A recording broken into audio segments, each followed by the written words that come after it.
Young and lovely, the girl from Ipanema goes walking, and when she passes, each one she passes goes. Un conductor de una empresa de seguridad de transporte de fondo se ha fugado con 320 millones de pesetas, según las investigaciones que está llevando a cabo la policía. Claro, robas 300 millones y te vas a Brasil a vivir la vida.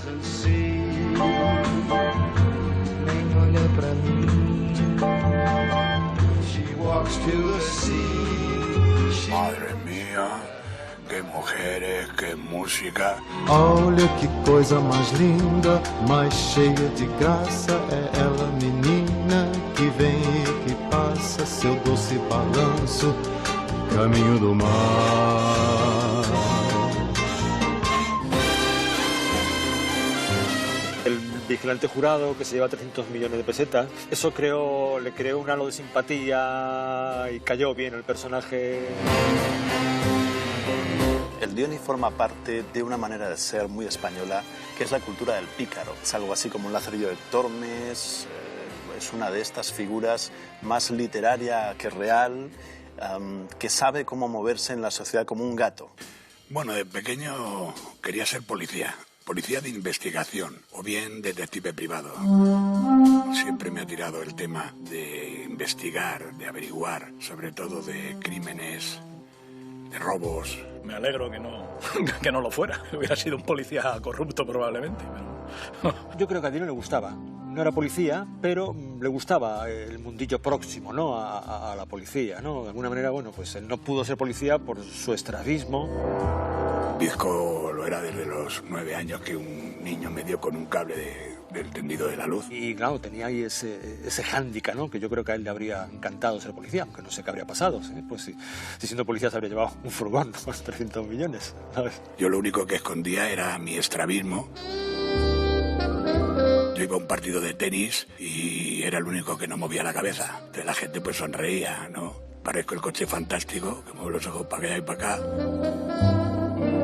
Es hijo de un conductor de autobús y desde que es pequeño siente la mirada de desprecio de los ricos. Es un buscavidas, yo creo. Dio un golpe y lleva viviendo 30 años de alguna manera de este personaje. Dicen que bueno, soy feo, pero soy simpático. Yo me creo como una especie a extinguir. Soy responsable, soy puntual, soy cariñoso. Yo ya teniendo 20 y tantos años, que estudiaba detective privado, hacía taekwondo, llegué a ser cinturón marrón. Y entonces me metí en una empresa de seguridad y estuve 6 meses, fui el número 2 de la promoción y ahí comencé mi andadura en seguridad. Estuve 2 años de plantón en la puerta de un banco para que no atracaran. Y después pasé a ser guardaespaldas. Y los últimos años estuve en el Grupo 11 con el director general 2 años. Estuve también con el presidente y con el secretario general. Lo único que ocurrió es que, de una forma muy extraña, el presidente de la 11 salió, cogió un taxi y se fue. A nosotros ni seguridad ni secretaría, como era costumbre siempre que bajaban los protegidos, eran avisarnos. Nosotros dimos la alarma a seguridad, a nuestro jefe, a todo el que teníamos que informar de lo que había ocurrido. Justo en este instante nos llega una triste noticia, la muerte del presidente de la ONCE, producto de un triste accidente que tuvo ayer. Antonio Vicente Mosquete ha fallecido hoy en Madrid. Lo extraño fue que parece ser que llegó a su casa solo, abrió la puerta del ascensor y cayó y se mató. A raíz de ahí me mandaron a los transportes de fondos, a los blindados, pero claro, en vez de ganar 250.000 pelas que yo ganaba, pasé a ganar 70.000. Y en vez de ir vestido como iba vestido cuando era guardaespaldas y demás, pues me pusieron un traje azul, una porra, una pistola y me mandaron recoger sacas de calderilla y de monedas al metro. Y además, en aquella época mataron en atracos a 2 personas. Una de ellas fue Loli, que fue la número 1 en mi promoción, y otra al que llamamos Rambo, le dieron un tiro en el corazón. Hubo varios heridos más y 4 o 5 suicidios. Llegué a pensar, digo, ¿estos por qué se habrán suicidado? ¿Les habrá ocurrido lo que a mí? Digo, pues a mí no me va a ocurrir. Yo les voy a atizar donde más les duele y me voy a llevar un furgón. Por su profesión de vigilante jurado, conocería a algún policía, conocería a algún miembro de los cuerpos y fuerzas de seguridad. Pues yo estaba rodeado, por circunstancias de la vida, de policías. En mi barrio estaba la policía, la comisaría de La Estrella, en la calle La Lira, y una noche sí, otra noche no, pues coincidíamos en el mismo disco pub, y éramos pues grandes amigos. Y de hecho frecuenta al mismo tipo de personajes, de la ultraderecha barrio bajera que representa el ambiente de Torrente, de las películas de Santiago Segura. Pero vamos, no tenía una actividad, digamos, ultra, ni política, ni nada más. Más bien era un hombre que frecuentaba pues, locales de ocio y nada más. Y una noche con varios amigos, digo, mañana tengo una entrevista con el jefe de personal y me voy a jugar toda una carta. Como no tienen razones, ni motivos, ni ningún porqué para mantenerme en esta situación, como no me incorporen a mi puesto de trabajo, me voy a vengar de ellos. Me voy a llevar un furgón, si puedo, si tengo narices, ¿no? Ante una situación de injusticia reacciona con impulsividad. Cuando él explica que todo fue bastante impulsivo, que no planificó mucho el robo, yo no sé hasta qué punto creérmelo, pero sí pienso que psicológicamente, tal como es él, podría darse de esa manera. Y entonces con 3 de ellos que me jaleaban, tú no tienes huevos, no sé qué, nada. Bueno, pues ya veremos. Tenía unos amigos bastante singulares. Y él no lo quiere reconocer, pero yo creo que Jorge Medina, alias Patagón, yo creo que fue el cerebro de alguna manera. Un tipo listo y listillo de alguna manera, sabiendo que su amigo tenía acceso a una buena cantidad de dinero, pues un poco lo organizó, le pinchó, le decía, tú no tienes narices para hacer esto. Diony planeó el robo en solitario o con 3 amigos en la cafetería Valle del Narcea de la calle Diego de León. Jorge Medina es una apátrida de origen cubano, origen argentino, creo que es cubano, que empezó a colaborar con los servicios de inteligencia militar aquí en España. Dicen que estuvo infiltrado en el GRAP. Bueno, mi opinión es que el golpe estaba planificado por el Diony perfectamente y que alguna persona tuvo que ayudarle en la fuga, pero no podemos hablar tampoco de una banda organizada, sino que alguna persona le ayudaría en la fuga. Él tenía en sus manos el furgón y tenía en sus manos el dinero, con lo cual lo único que tenía que hacer era fugarse y fue lo que hizo. El día anterior al día que yo me llevé el furgón, yo transporté el doble. O sea, yo transporté 600 millones. Si lo hubiera preparado, me lo hubiera llevado el día anterior. No al día siguiente, que transporté 300 y pico. Yo creo que hubo cierta preparación, parece decir que hubo unas visitas previas al lugar del asalto y que después el encuentro fue en un lugar muy próximo a la casa donde vivía Jorge Medina.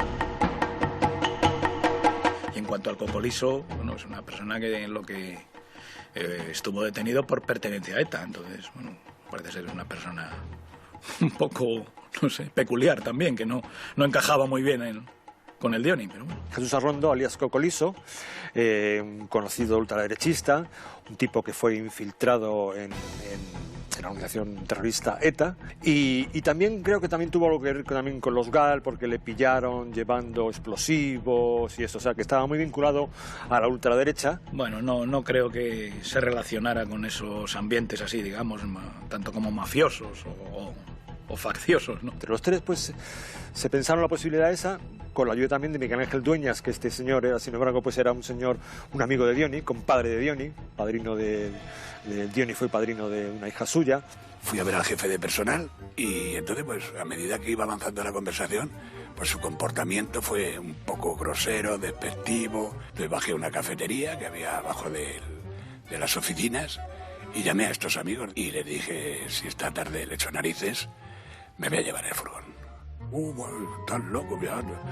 Digo, si me queréis ayudar, pues quedamos en el depósito de la grúa. Si queréis a las 7:30, pues estéis allí, si no, pues nada, voy a mi bola. Y me fui a trabajar. Llegamos, aparcamos en doble fila, llegó un Volkswagen Golf que aparcó delante de nosotros, bajó una pareja corriendo a la pastelería. Me vino como Dios, el que tuviera dolor de ciática. Y ahí le pedí, por favor, al conductor que de nuevo bajara por mí, porque había que recorrer un pasillo, bajar a una planta baja y recoger allí el dinero.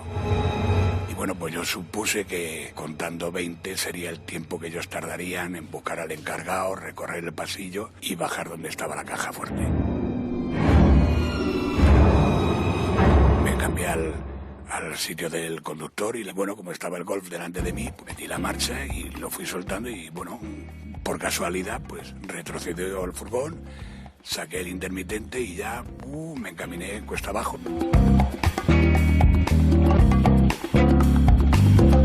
Me tocó el semáforo en rojo.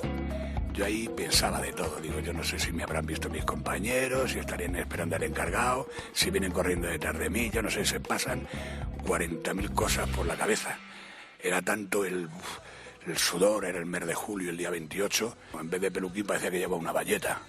Y afortunadamente paró un coche, un Ford Escort, de color rojo, descapotable, y en aquella época estaba de moda una canción de Julio Iglesias que era Bambolero. Y bueno, no hice nada más que terminar Bambolero, sonaba Jalisco no te rajes, joder, me dio un subidón, vamos, que se puso el disco en verde, arranqué y me fui cantando Jalisco no te rajes, venga, coño. Jalisco no te rajes. Y bueno, ahí ya paré detrás del Audi, que era el coche que yo tenía. Saqué el revólver, lo vacié, lo dejé debajo del asiento, descargué también una escopeta Franchi, que era de 5 tiros, también la metí debajo del asiento. Yo no sé si pesarían 70 kilos las 3 bolsas. Y bueno, como si fueran bebés, con mucho cariño, una a una, transporté las sacas del furgón al maletero. Y una nómina, que era de Pritchard Española, esa nómina pertenecía a unas 700 personas, hombres y mujeres, que eran los que cuando aterriza un avión suben, lo limpian y demás. Cuando llegó la saca de los trabajadores dije, no sé por qué, dije, esto no me atrae. Y ahí nada, y ahí dije, Dios mío, no me ayudes, pero tampoco me joda la marrana. Casualmente no apagué la emisora de radio y ahí estaba, ya me estaban buscando y preguntando por mí, Dionisio, ¿dónde estás? Y aquí te lo voy a decir. De rey me piré. Recibimos una denuncia de la empresa Candy, una empresa de seguridad, de que un vigilante se había llevado el furgón y se había llevado unos 300 millones de pesetas.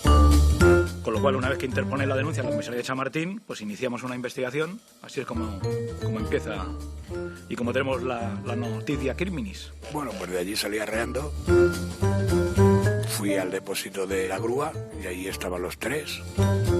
Y entonces, pues nada, les hice una mueca que se pusieron en marcha y como si fuéramos a la Feria de Abril íbamos uno detrás de otro. Fuimos a un bar y entonces al primero que le dije que se fuera porque se casaba el día siguiente era a Jesús Arrondo. Entonces ahí fuimos al maletero, corté 50 millones, se lo di a él y le dije llévate el coche para Barajas y desde ahí te vas a tu casa en coche. Así cuando lo descubra la policía podrá pensar si es una artimaña pues es que me he dado el piro. El segundo fue Miguel Ángel Dueñas, que a él le di 195 millones, yo ahí cogí 3 para mí y ya me quedé con Jorge Medina, al cual los últimos 50 millones se los di a él. Ahí pues no pensamos nada de qué hacer ni cómo, ¿no? Y dijo, bueno, pues lo único, me viene a la cabeza que tengo un matrimonio que querían vender un coche, si quieres les llamo y que te lo vendan y sales con él por donde quieras y tal. Pues no había otra cosa, digo, bueno, pues llámalos. Entonces vino una señora que era chilena y me lo vendió por 1 millón. Como tenía los 3, pues le di 1 y ella pues me dio los papeles para hacer la transferencia y por si tenía algún problema pues me dejó el teléfono y se fue. Un conductor de una empresa de seguridad de transporte de fondos se ha fugado con 320 millones de pesetas, según las investigaciones que está llevando a cabo la policía. Los hechos ocurrieron en la tarde de ayer en Madrid, cuando los vigilantes jurados efectuaban una recogida de sacas con dinero en uno de sus habituales transportes. Fue muy simpático. Yo soy andaluz y estaba de vacaciones en Algeciras, en mi pueblo, y vi en el telediario que un vigilante jurado se había llevado un furgón con 300 millones. Cuando los 2 vigilantes salieron de vi la imagen del vigilante, su cara muy singular, el peluquín, esos ojos tan singulares, y a mí me llamó la atención, dije, yo como periodista dije, bueno, algún día tendré que entrevistarte. Se me ocurrió irme a despedirme de mi madre y bueno, tiré para el Molar y bueno, ahí habría una patrulla y digo, joder, no llegué a verla. Yo cuando vi las 2 patrullas de la Guardia Civil, allí en el cambio de Resante, seguí para adelante. Bueno, hay un momento en que la gente está muy enfadada por la cultura del pelotazo, por los primeros grandes casos de corrupción, y es ahí donde la figura del Dioni aparece como la figura de alguien que viene a impartir una cierta justicia social, aunque, como él me dijo en una entrevista una vez, el socialismo comienza por uno mismo, es decir, que él está mirando por su propio interés. No nos confundamos pensando que es un Robin Hood, es una figura literaria, pero hasta cierto punto. Como no sabía dónde ir, pues se me ocurrió que, como tenía el teléfono de los que me habían vendido el coche, digo, a lo mejor dándoles dinero me pueden dejarme quedar en su casa unos días. Y bueno, pues allí estuve desde el día 28 hasta el día 12. Él creo que empieza la gran vida aquí en Madrid, en su escondite. Ahí me contaba él que tuvo un capricho, que le encargó a las personas que estaban en la casa que fueran a Mallorca. Entráis y según entras a la derecha hay una estantería donde hay una lata de caviar. Pues me va a traer una lata de 200 gramos, que es así azul, y le decía, y después un poquito más adelante está la botella de champán, me va a traer una botella de Dom Perignon también.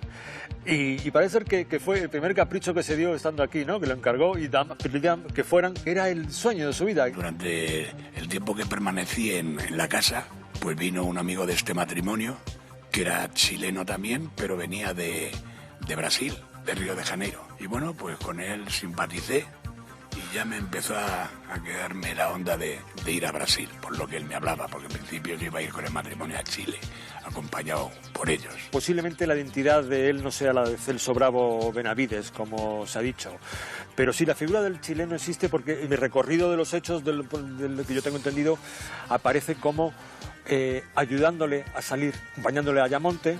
Y bueno, pues nada, salimos una noche y llegamos por la mañana a Ayamonte. Allí había un barquito que pasaba los coches a la zona portuguesa. Pasamos a la zona portuguesa, llegamos a Lisboa y ahí estuve aproximadamente una semana.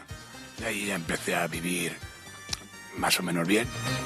Y entonces pues toda la prensa se cebó conmigo y era un día sí y otro no los que hablaban del puto Dioni. Digo, bueno, pues para cuando me cojan, pues que me llamen ladrón, que no me llamen gilipollas. Y digo, pues voy a vivir el tiempo que pueda, lo mejor posible. A él le gusta toda esta película de ser un servidor de la ley y el orden, pero al mismo tiempo es más fuerte en él la pulsión de la juerga, la pulsión de vivir bien. Y ahí, bueno, pues ya empecé por quedarme en el Hotel Palace.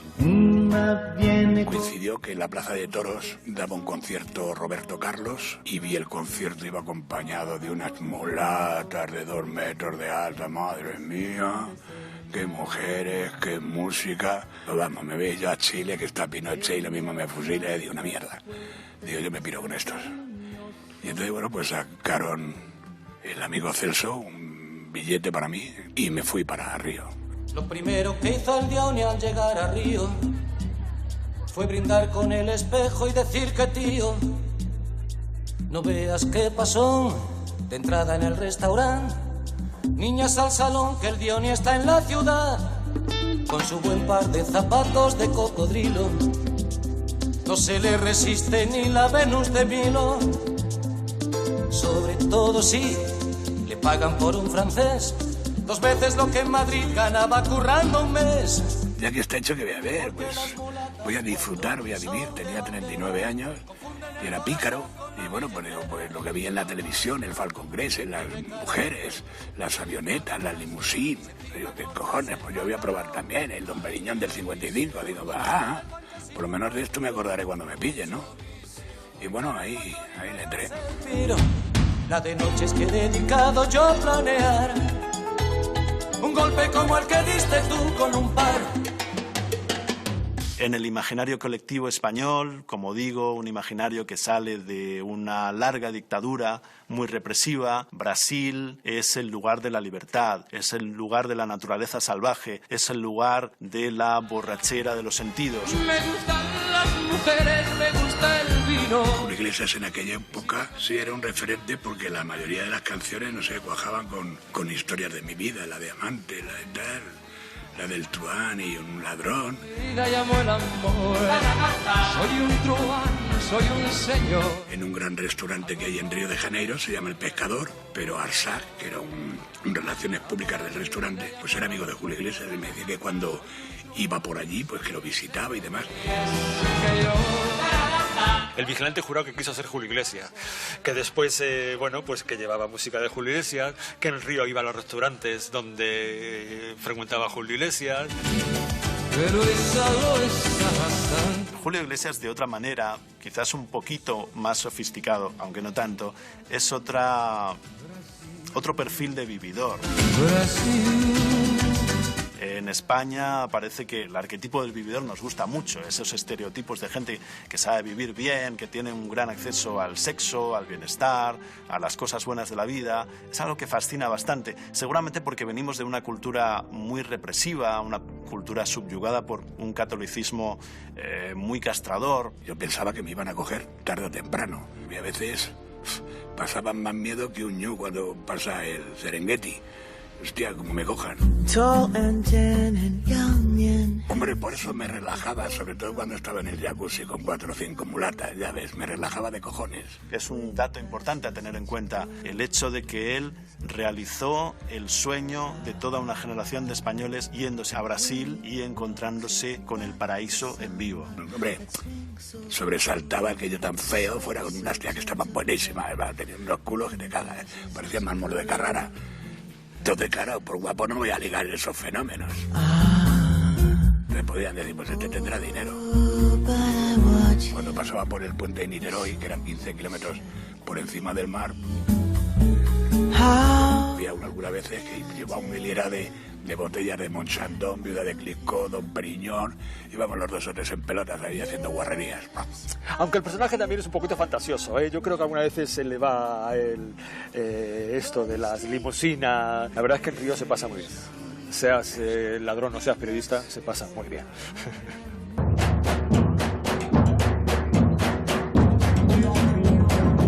Y entonces yo tenía la nariz un poquitín desviada, no sé por qué. Y digo, pues me la voy a poner recta. Y digo, bueno, pues me va a dormir total, hágame algún, yo qué sé, retoque, ¿no? Y dice, bueno, pues te puedo hacer las patas de gallo, pronunciarte un poquitín con queroseno los pómulos, la liposucción. A mí me llamaba mucho la atención que teniendo ese problema de estrabismo que tenía y esa alopecia, y que se hubiera llevado millones de dólares. Claro, con esas tres características la hacían único en el mundo. Entonces él se va a ver al doctor Pereira, un discípulo del doctor Pitangui, de Iván Pitangui. No quiere decirle que quiere cambiar la imagen por un pasado delictivo, pero quiere aligerar su imagen. Intenta cambiar su imagen para despistar a la policía y también para mejorar su aspecto físico. También aprovecha que tiene dinero y dice, me voy a poner más guapo. Y además no me van a encontrar. Entonces, como era calvo y yo llevaba peluca, pues me dijo que podemos hacer un injerto. Y digo, haz una prueba y si me salen bien, pues volvemos y llenamos el coco y me pongo un flequillo como Jesús Hermida. En otros tiempos de esa historia hubieran hecho seguramente un romance. En esto harán seguramente o una película o una canción. Me llamó Joaquín Sabina y me dijo, Javier, y voy a hacer una canción del Dioni. Entonces dice, me he leído tu reportaje de interview y nada, quedamos y me estuvo contando, yo le conté alguna cosa más que me pidió y bueno, y Joaquín Sabina le hizo la canción de Con un par, ¿no? Cuando recibió la letra sí tuve noticias de que él había dicho, es muy bonita la letra, pero ¿qué me llevo yo en esto?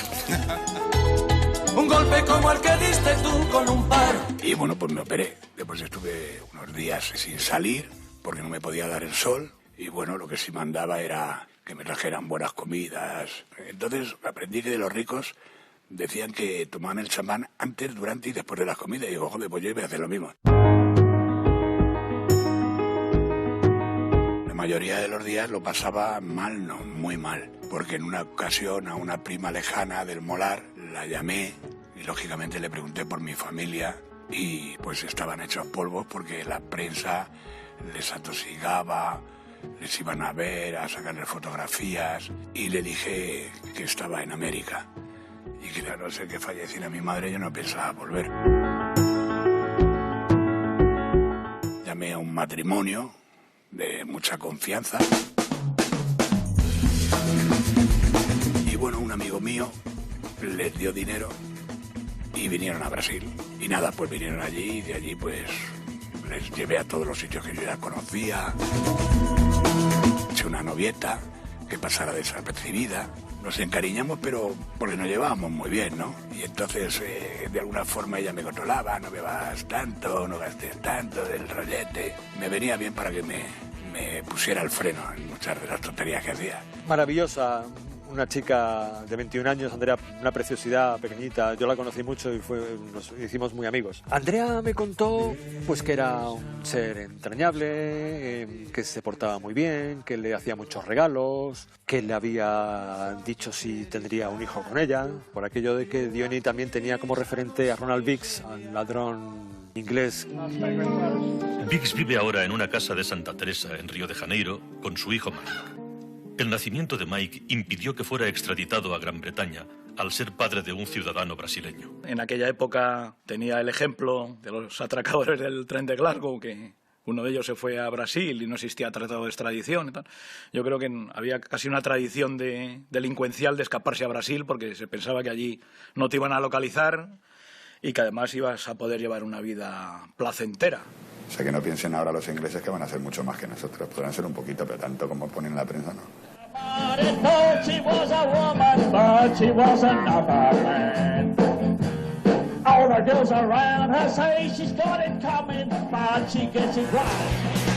está la pasta? No la robé para ti. No se lo dije a la Guardia Civil. A ti te lo voy a decir. Y bueno, pues nos fuimos a Iguazú a ver las cataratas. Al volver, cuando abrí la puerta, le di un beso a la mulata, a la Andrea, Dana. Vuelven otra vez al apartamento del que habían salido pensando que todo se había pasado ya. Y entonces entra la policía que le estaba esperando. Lo abrí, menuda movida. Había 20 tíos ahí con metralletas, rifles de mira telescópica, un rayo láser, pistolas, tumbador de rodillas. Me dio un pedazo ostión uno de ellos. Acusándole de un delito de contrabando por haberse traído 7 botellas de whisky, 2 botellas de champán, 2 armas que también compró, que no sé para qué compró armas. Yo empecé a ficar, entonces preocupado. Pensaba que fuera un traficante de drogas, algo así, ¿no? Fue cuando yo solicité a la Policía Federal para entonces, junto con el número, para ver si era un pasaporte robado, si era un pasaporte forrado, falsificado, ¿no? Diony tuvo un error muy lamentable, que es que su amiga María José y su amigo José Luis, los que habían venido a verle, le habían llevado una carpeta llena de recortes de prensa con todo lo que había salido en España sobre el Diony. Entonces, cuando registran la casa, el jefe de los federales coge esta carpeta y, claro, y le mira a Diony y mira la carpeta. Las fotos eran muy evidentes. Tinha em seu poder revistas e outros periódicos dizendo sempre quem ele era. Então não era difícil para saber da polícia que estavam diante de um criminoso internacional.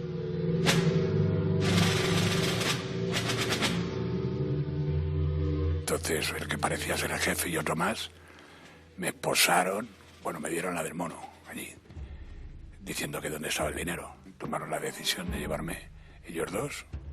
Pasamos por una avenida paralela a las playas de Copacabana y Ipanema, y una zona que está un poco oscura. Pues ahí me bajaron del coche, me metieron una pistola en la boca y me dijeron que me quedaba, que me daban un tiro. Entonces, bueno, yo les decía, en Madrid, en España, con unos amigos en Madrid, y nada. Entonces uno de ellos, se llamaba Trinidad, era chato, mulato. Digo, mátalo. Cargo la pistola y bueno, yo cerré los ojos. Cuando me desperté, pues estaba lleno de vómitos y me habían puesto unos cables en los pezones y en los testículos, joder, que parecían melocotones. Tenían como una manivela que le hacían como si arrancaran un coche y me estuvieron dando descargas. Yo seguía diciendo lo mismo, que estaba el dinero en España. Y afortunadamente, bueno, el tener el dinero en España le salvó la vida. Si no, si lo hubiera tenido allí en Brasil, obviamente allí se había quedado el dinero, allí se había quedado Diony. Pero no como Ronald Biggs, se había quedado enterrado, claro. Detenido en Brasil el empleado de la compañía de seguridad Candy, que se fugó a finales de julio con más de 300 millones de pesetas que transportaba en un furgón blindado de su empresa. Dionísio Rodrigues foi preso há 2 dias por contrabando e foi por acaso que a polícia descobriu o assalto ao carro forte. La policía brasileña es la que nos informa de que está allí, de que le han localizado, y parece ser que allí se juntó con una serie de gente del ámbito también delincuencial y llevaría una vida que llamaba la atención, con lo cual pues la policía brasileña le detuvo. Dionísio foi preso pela Polícia Federal do Rio de Janeiro por crime de contrabando. Ele tinha em seu poder estas armas. Quando as informações que a Polícia Federal tinha era de que Dionísio seria traficante de drogas. Sí, en la celda, pues allí, pues de vez en cuando salía algún escorpión, pero no duraba nada porque estaban allí. Eran celdas de 20 o 30 presos, ¿no? Y todos estaban atentos a lo que pasaba, porque por el agujero donde hacíamos las necesidades, de vez en cuando salía una rata que parecía un gato. Y entonces ahí se liaba la de Dios, parecía el camarote de los hermanos Marx. Y entonces, bueno, había orugas, estaba el mosquito dengue que le daban hemorragias por la boca y por el ano, unas cucarachas que parecía el bolígrafo, el mechero Vigue con unas antenas larguísimas que pues te quitabas 4 y venían otras 6 y eso era un no parar. Entonces no había luz y 2 veces al día te daban un chimarraco de arroz blanco asqueroso, con 2 o 3 que decían que eran judías, y unos polvitos que decían que se llamaba feijón. Asqueroso, yo me tiré los menos 15 días sin comer. Fíjate, de comer como comía esa mierda. Me entero de la detención de Diony en Brasil y que estaba en la cárcel. Y yo me fui allí con la intención de, si él salía de la cárcel, seguirle a donde fuera, porque obviamente había una orden de búsqueda de captura internacional de este hombre, ¿no? Llegué a la cárcel, me permitieron entrevistarle, el director de la cárcel, y ahí se inició, pues de alguna manera, una pequeña amistad, ¿no? Parece ser, según la prensa y cierto sector de la opinión pública, que no me he equivocado, que lo he hecho todo muy bien. El por qué, pues eso lo juzgará Dios ante todo, mi familia, mi conciencia y todos ustedes. Y bueno, pues a raíz de venir interview, pues ya con el dinero que tenía, pues la de Dios. Me hice la vamos. Y al final, pues nada, conseguí montar una cocina, frigoríficos, abiertos, todo. Me dejaban cortar los cuchillos, pero me lo dejaban manejar. Y hacía yo la comida, carne con puré de patatas, ensalada. Y bueno, pues yo les servía como si fuera la Gracita Morales. Iba, señor federal por aquí, señor federal por allá. Y comía con ellos bien. Diony sostiene que cuando estaba en la cárcel en Río, sobornó a unos funcionarios de prisiones para que se lo llevaran a dar una vuelta por Río de Janeiro, por las discotecas, por los burdeles, y que en uno de estos burdeles se encontró a un juez que estuvo insistiéndole toda la noche para que tomaran cocaína juntos. Claro, llegados a ese punto ya no sabemos en qué momento acaba la realidad y comienza la imaginación del Diony, que es un hombre muy fantasioso, por cierto. Como había 2 celdas de presas, y eran todas sudamericanas, saqué a varias presas para hacer el amor, porque le pagaba $100 al federal, o los 4 federales. Eso era el sueldo que ganaban ellos al mes. El director de la cárcel estaba encantado porque tenía de alguna manera a un ladrón, a un cliente ilustre, ¿no?, en su cárcel. Entonces ahí compuse, pues eso, en los 40 días que estuvimos allí en Río de Janeiro, pues en las memorias del Diony, donde contó a su manera por qué y qué le había llevado a dar el golpe del furgón. Yo confío en que voy a cumplir ahora 40 años, en que no se me cae el mundo encima una vez que salga de la cárcel para trabajar, porque es a lo único que estoy acostumbrado a hacer. O sea que me creo que para comer, pues, encontraré algún trabajo. Culpables de que fueran a casa de Miguel Ángel Dueñas. Fue el matrimonio que vino a verme a Brasil, que cuando les dije que le iba a dar dinero, que llamaran a Miguel Ángel Dueñas, lo anotaron en un blog cercano al teléfono, Miguel Ángel Dueñas, 2 calles, teléfono. Una vez que sabemos que esa persona da dinero para llevar a Diony a Brasil, pues tenemos la constancia de que él está en posesión de una parte del botín. Entonces fueron a casa de Miguel Ángel Dueñas y en principio pues, no encontraron absolutamente nada. En el registro del domicilio no aparecía dinero en un principio, pero yo creo que el más tonto, porque después me lo presentaron, policía, el más tonto, había hecho en su casa obras. Dice, aquí huele como en mi casa. Yo he hecho obras, ¿a quién he hecho obras? Huele mucho a silicona, ¿eh? Uy, la silicona. Joder, todos como los hormigueros buscando la silicona. Y fueron a un altillo en el dormitorio. Pues uno de mis compañeros, que ahora ya está jubilado, tenía experiencia en obras y sabía que ahí habían hecho un boquete y lo habían tapado recientemente. Aquí está. Saca. Con lo cual nos atrevimos a romper ese altillo que había y efectivamente... Pues... Y les cayó de 150 millones encima de la cabeza a todos. Bueno, ok.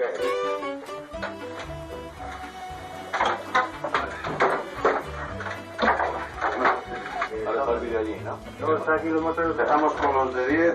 Damos las señas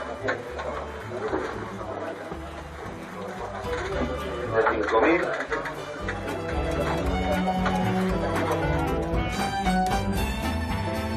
Mira, aquí debajo aparece más de 10.000.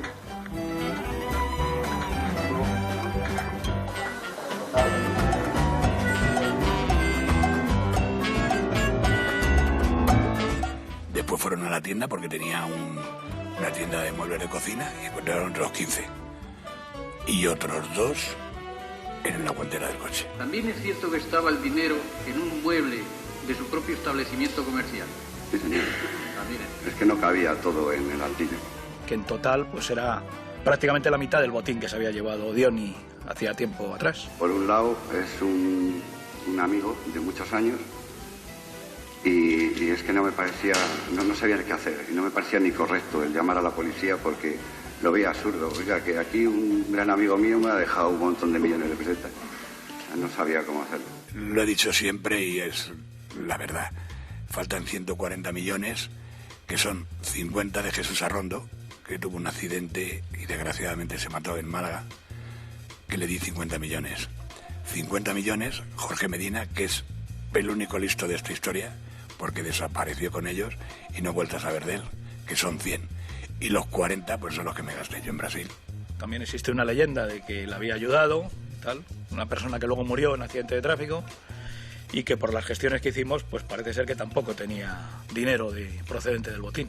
Apenas un mes había pasado de que hubieran detenido a todos. Un accidente muy extraño porque Cocoliso parece ser que si alguna cosa sabía hacer en su vida era conducir, era un experto y afamado conductor. Nadie ha visto el cuerpo, parece ser que le metieron enseguida en un cofre de zinc. Yo no puedo decir que se haya fingido la muerte de nadie. Yo lo que puedo argumentar y dar una serie de razones por las que esta muerte podría ser lugar en duda. Este señor iba a estar siempre en el objetivo de ETA. Una partida de defunción era un seguro de vida. Este señor ya había sido repudiado por el Servicio de Información, ya no trabajaba para nadie. Pues yo quería manifestaros de nuevo otra vez que el único autor del, llamémosle, robo del furgón es Dionisio Rodríguez Martín, si queréis, Diony. No existen, ni han existido, ni mi carácter ni mi estilo es así, el que haya pertenecido, ni pertenezca, ni perteneceré a ninguna banda, ni parapolicial, ni de paragüeros, ni de paramilitares, ni de para nada. Soy una persona, como he dicho en reiteradas ocasiones, normal. Estoy convencido de que sí había una trama. Además es una trama bastante turbia, es una trama con elementos de ultraderecha. Él se codea con gente de Fuerza Nueva. Y sobre la figura de Jorge Medina tampoco hubo ninguna investigación. Las grandes dudas que me han surgido a lo largo de mi vida, ¿no? sobre por qué no se han hecho algunas investigaciones o porque, sí, hay cosas que nunca sabes por qué pueden ocurrir. Dionisio Rodríguez Martín, conocido como Diony, uno de los presuntos delincuentes más famosos de España, ha llegado a Madrid escoltado por la policía desde Brasil. Se cumplía así la extradición solicitada por nuestro país. A Diony se le acusa de ser el autor hace un año del robo a un furgón de seguridad del que desaparecieron 320 millones de pesetas. Bueno, de nuevo vino Interview para hacer el reportaje de la extradición. Cuando subimos ya al avión, las azafatas me dijeron que fuéramos a cabina y allí descorchó una botella del comandante, cogió el micrófono Yo cuando contaba esto antes lloraba, ya no. Y cogí el micrófono y dijo, señoras y señores, les habla el comandante, tenemos el honor de llevar al Diony de nuevo a casa. Joder, se puso a aplaudir todo el avión.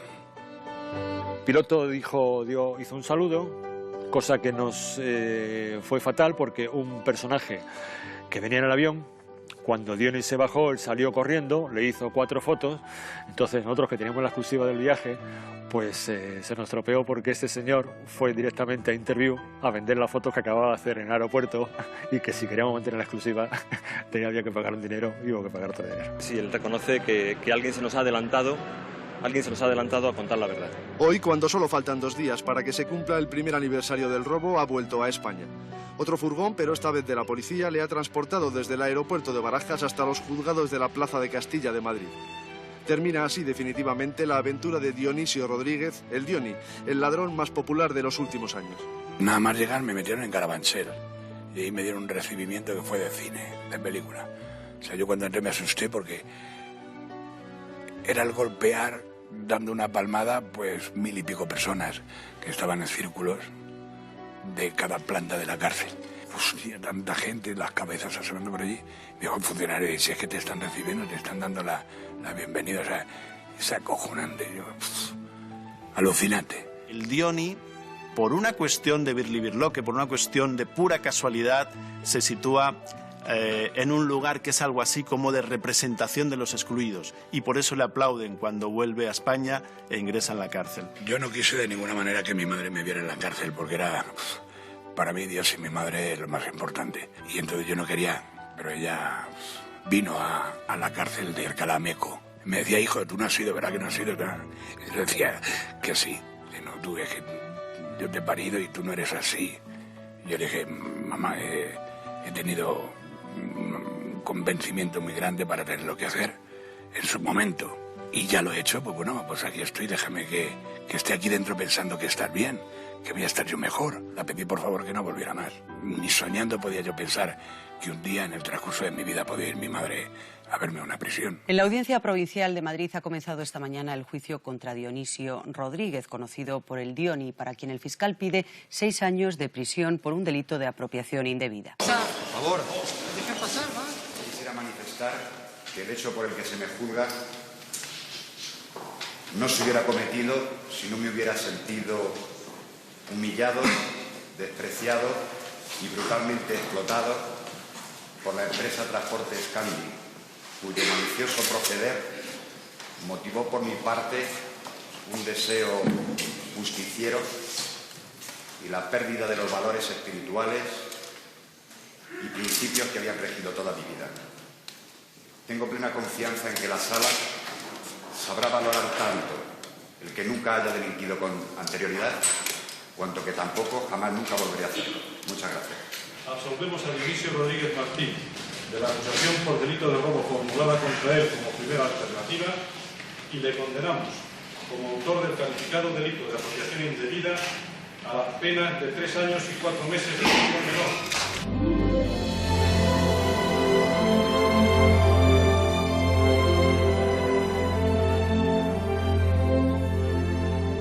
No se puede declarar en la mañana, estás en la calle, dame un abrazo. No se puede ahora, a la salida. A la salida, a la salida. No era un robo con violencia, que en ese caso sí hubiera sido condenado a más tiempo, pero al final fue una apropiación indebida y es un delito sin violencia, con lo cual pues la pena no era muy importante. Sí, ahí me metieron en una celda que estaba el asesino del mesón del Lobo Feroz, que dormía arriba y yo abajo. Era un tío que tenía 70 años de condena y yo iba a tener 2 años. Y yo, joder, este tío, si me hace algo, me mata o cualquier cosa, le va a dar igual estar 70 años que 60, que 80. Y entonces, pues también pasé miedo. Seré tu amante bandido. Corazón malherido. Y luego a la salida de la cárcel se convirtió en un personaje popular también. Un momento, por favor. Por favor. Él habla ahí un momento, pero si nos dejáis pasar.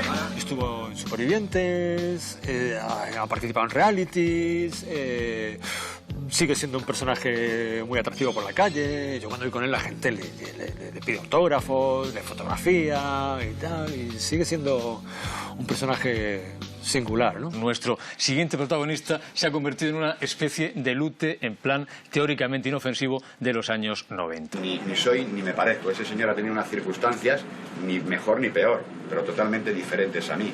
Somos personas los dos, pero cada uno con unas circunstancias diferentes nada más.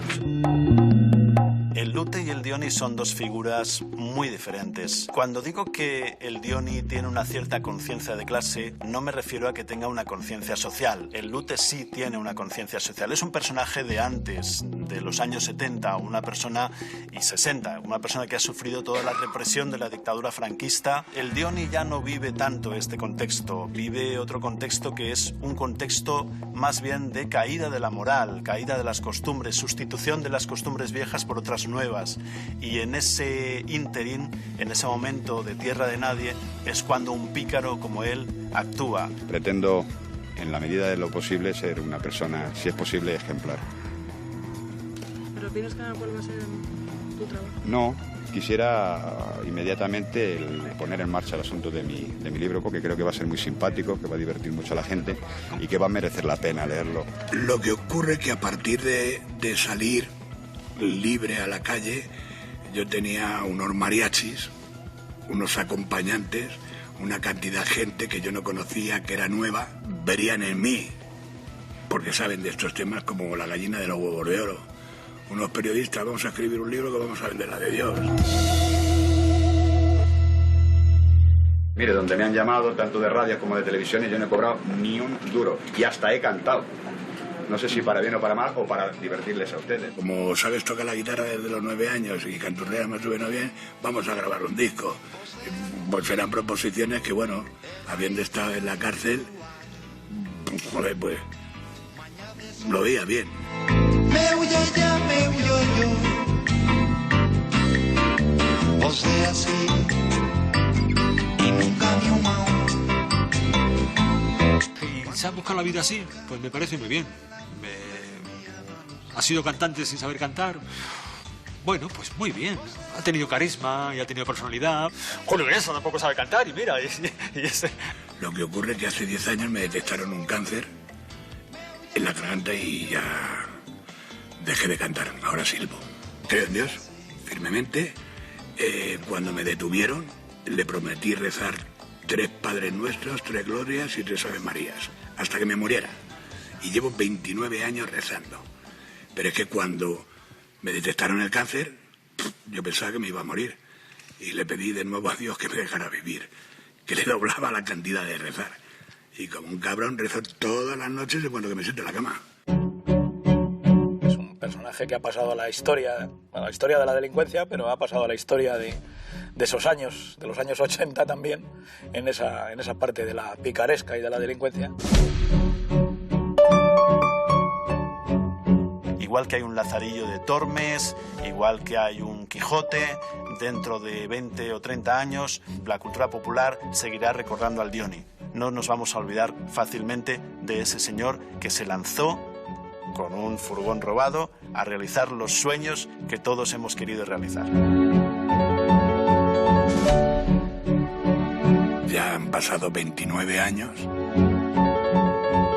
Yo llevo casado 27, vivo en el barrio de Moratalaz y todo el mundo sabe cómo visto, qué coche tengo, si compro en el día, en la Ahorra Más. Que efectivamente no tiene dinero del golpe y que, bueno, él intenta buscarse la vida. Yo de verdad que le deseo que le vaya bien en la vida y que no reincida en ninguna actividad delictiva. O sea, que no se voy a ser tan tonto de tener 140 millones y vivir en una casa de alquiler, vestir como visto, el coche guarrindongo que tengo y cómo vivo. Es un delincuente que creó una leyenda y que cayó incluso simpático en un sector de la sociedad. De alguna manera, el Dioni nos sacó a todos de la pobreza por unos momentos. Nos convirtió a todos en Robin Hood por unos momentos. Por unos días, toda España sintió que formaba parte de algo así como de la aristocracia. Es una cosa que conmociona y que despierta incluso simpatía o envidia entre mucha gente que dicen, si yo hubiera tenido la oportunidad de llevarme 300 millones también lo hubiera hecho.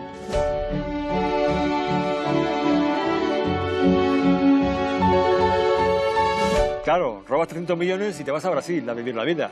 Claro, eso sobre el papel es maravilloso. Ahora, lo que tuvo que pasar después, yo creo que eso no lo compensa ni 300, ni 600, ni 1.000 millones de euros. Ha habido de todo. Pensando en lo bueno, me he hecho alguna pajilla también, pero lo malo, una vez que te acuerdes ya te dura tela. Porque las torturas, el hambre que he pasado, la convivencia, ahí estaban todos mezclados, secuestradores, violadores, atracadores, asesinos. Eso es tela. Esa tortura tiene que ser horrorosa, ¿no? ¿Envidiado el personaje? Sí.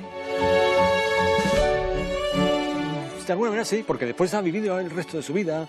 Marcó un hito en la historia de la delincuencia en España y en los años 80 pues yo creo que fue el golpe más sonado que hubo. Y todavía lo seguimos recordando y lo seguiremos recordando más tiempo. Hombre, ya tengo una edad que, como dicen mis hermanas, no tengo el coño para ruidos. Y esa hazaña pues la hice, estaba soltero, ahora estoy casado, llevo 27 años, tengo una hija de 50, otra de 25, tengo 2 nietos, un nieto y tengo 2 bisnietos. Es un hombre muy listo. No sé si es muy inteligente, pero sí muy listo. Una persona que le dejas con una navaja suiza en la Amazonia y te baja tranquilamente en una balsa y te llega hasta el mar.